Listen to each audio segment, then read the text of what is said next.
For Global Book Network, I'm Zach Feldman. Thanks so much for tuning in here on globalbooknetwork.tv and on our YouTube channel at Global Book Network. Joining us over the phone is an author. She has a new book out called Granddaddy's Writing. It is Paula Carson. Paula, thanks so much for joining me here on Global Book Network. How's everything going? It's going great. Thank you, Zach, for inviting me in. This is Yeah, very anytime. exciting. I'm glad to be here today. Yes, I'm so glad you're here too to talk about this book, Granddaddy's Writing. Tell me all about, what inspired you to kind of take a collection of this writing together. Well, Granddaddy's kind of been known for his writing since he was a kid, and I guess he got some little special awards as a child writing. And then when I would go and visit other family members, one of the things, this is on my mom's side, is we would read his poetry and we would talk, and he was an amazing artist and character. So Mhm. we would always reflect on all these things. And then I had this aunt.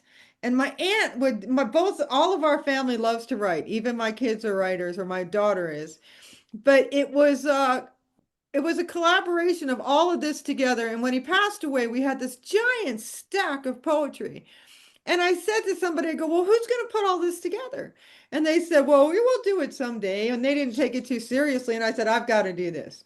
I want to Yeah. be the one to do this. And so I gathered it all together. My aunt had passed away. So I called my cousins. I said, could you please send me some of her work and so I could put it in the book? My mom had written, but she didn't share her writings. And Yeah. so I had to kind of dig out from what I found from her, and I put it all together. I added a few of my own in there, and I got to use my pictures, which was really fun. I couldn't That's believe awesome. that worked out. So yeah, Well, it was. listen, I mean, that's amazing that you were able to find not only your father's, old collections of writings too, but also your mother's too. I mean, was that surprising to you, or you already knew that, they were both kind of in the same love connection of writing that they were? I think that Granddaddy influenced us. I Yeah. think that the power of his writing growing up and having that influence with us and everyone adoring him so much was really a motivator to us. And I think it was a way to express, I mean, all of us have some sort of eccentricities or things that we wouldn't like. I wouldn't tell you what's written in this book. Maybe you'd think I was crazy. You'd go, well, she talks funny and she says these goofy things. But that's what we write. We write our insides. Yeah. And so this is like we're all sharing a part of who we are. And it's a cool thing. And whoever knew that it would all end up in a book together and something that we could hand down. And I told my daughter and my family, I said, make sure that you express yourself.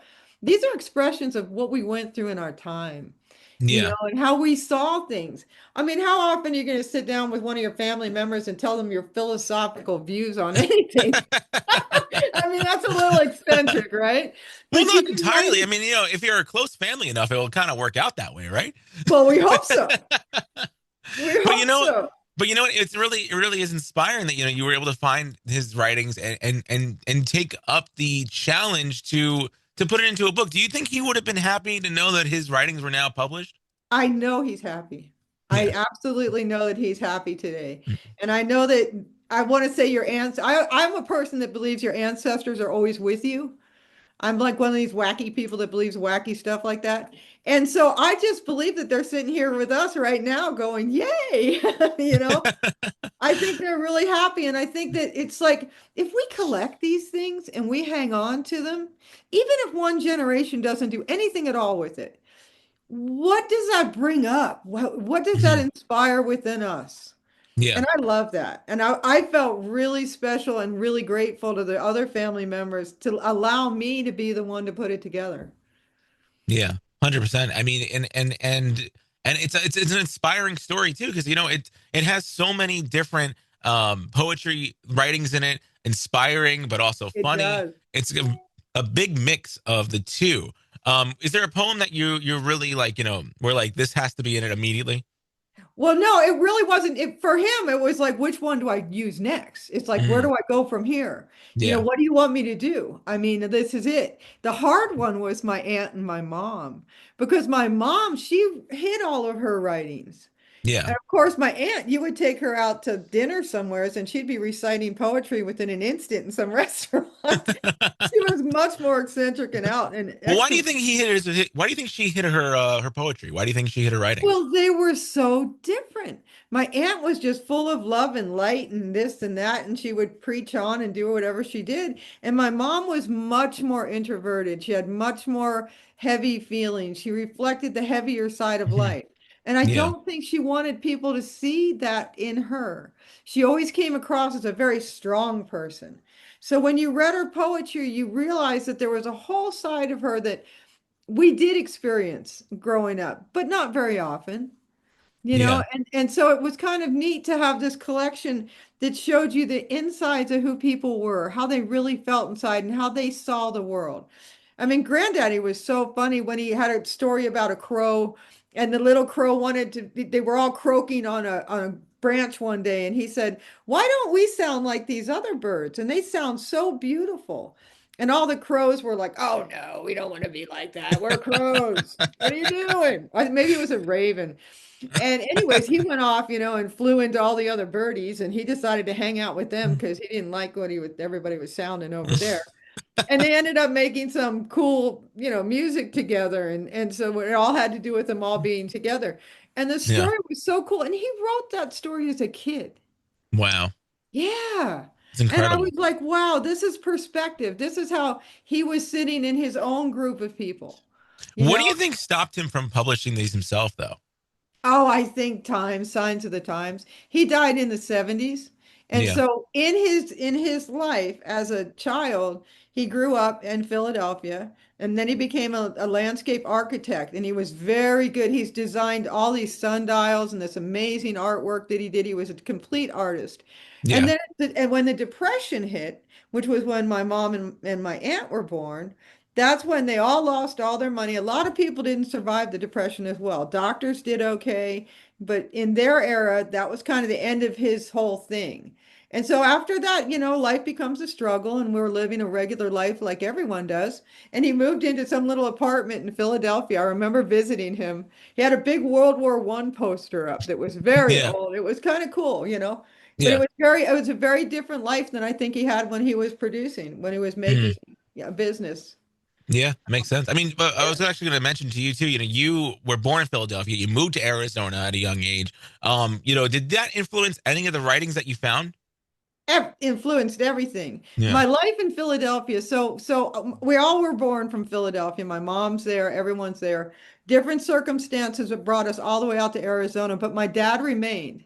Now, my dad was a businessman and he was very well off and he did very well with mhm. his business. My mom, she worked 3 or 4 jobs.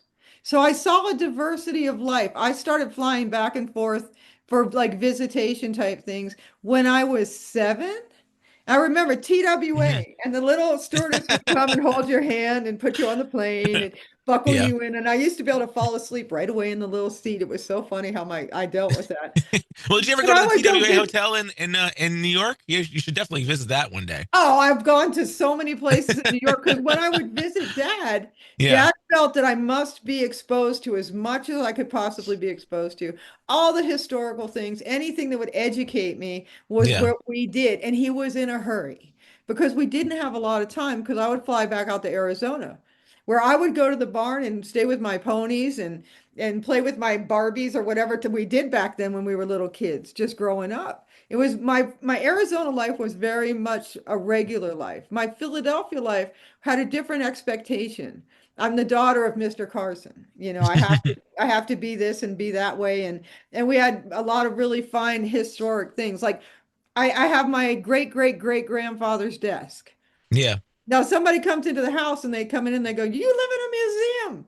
And I said, "Look, the only reason I live in a museum is because we hung on to all this stuff forever." And right But now it's I also think history.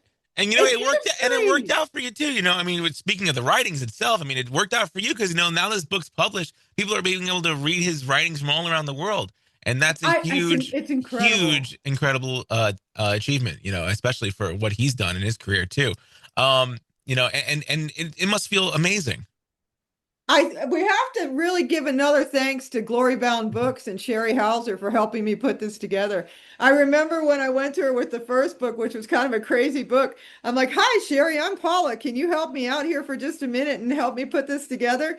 And she was wonderful. And with Granddaddy's writings, it was the same thing. She was really great. That's incredible. That's really, really fun. Also, one more thing too, you worked with Paul Hunter on this too. Tell me about how Paul was involved. Well, that was Paul Hunter. That was Paul Hunter, who was Oh, my that was Paul grandfather. Hunter. Got it. Okay. Yes. Understand. Oh, that's amazing. That's incredible. I thought they were two different people. I was like, wait a minute, hold on a second. But well, before you wrap up here, because obviously we've been talking about this like crazy, and I can talk for all day about it. Well, I want to ask you.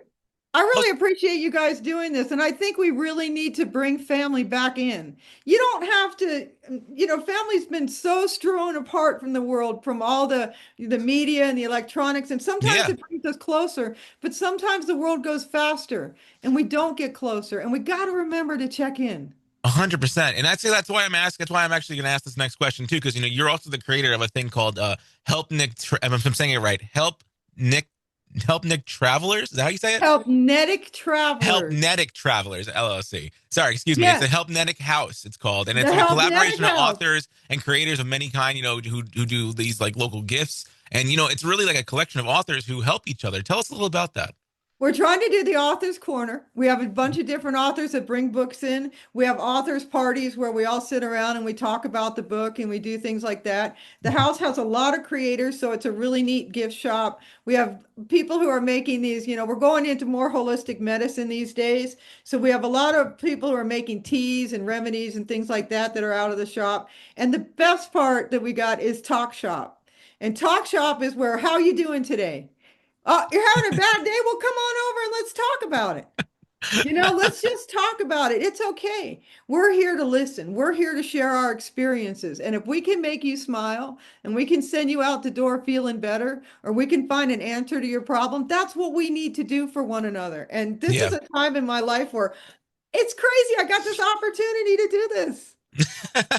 100%, and it's a great opportunity that I had to be able to talk to you. I love your energy, and I'm so glad you were able to come on Global Book Network to talk about your book, Granddaddy's Writing. You can get it on Amazon and get it everywhere books are sold too. Paula, though, what's next for you? As a writer? As a writer, I've got a couple other pieces I'm working on. One is almost just a collaboration of, how we comment on Facebook? Yeah, Okay. Now, sometimes I get a little ridiculous. Being a writer, we always have to say more than we should. But yeah, I've saved some of those writings, and there's a philosophical approach to that, and I'd love to do something with that. that's And I'd love awesome. to continue. My first book was a crazy book. It was a wild book, Crashing to Ascension, and I'd love to continue that chapter. Going on from a place of loss and change, and seeing, look where we are. Look what we've created. We are creators. We came here to create. Change in our life sometimes brings us to a better place and gives us more opportunities. Give it a chance. Believe in who you are. Yeah, 100%. Follow the signals. Well, I mean, listen, always keep creating, always keep inspiring. That's always a huge thing too. I mean, are you ever going to create a full length book on the pigeons? I might. I just might. I can't wait for that too. Um, Paula, seriously, never stop being so creative. It's really, really awesome to talk to you and talk to you about this book. And I'm so excited for what you have in store next.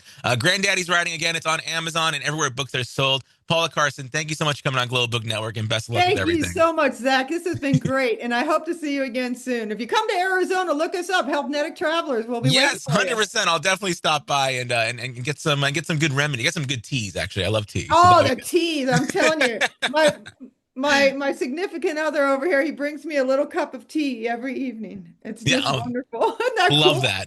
Love Yeah, that. it's pretty We'll definitely cool. see that. We'll definitely see you soon. Paul Carson, thanks again for coming on. And you've been watching Global Book Network here on YouTube and on globalbooknetwork.tv. Check out all of our past interviews here on Global Book Network. Just type in globalbooknetwork.tv on YouTube and on your web browser. And we'll see you here next time for another author interview. And we'll see you soon.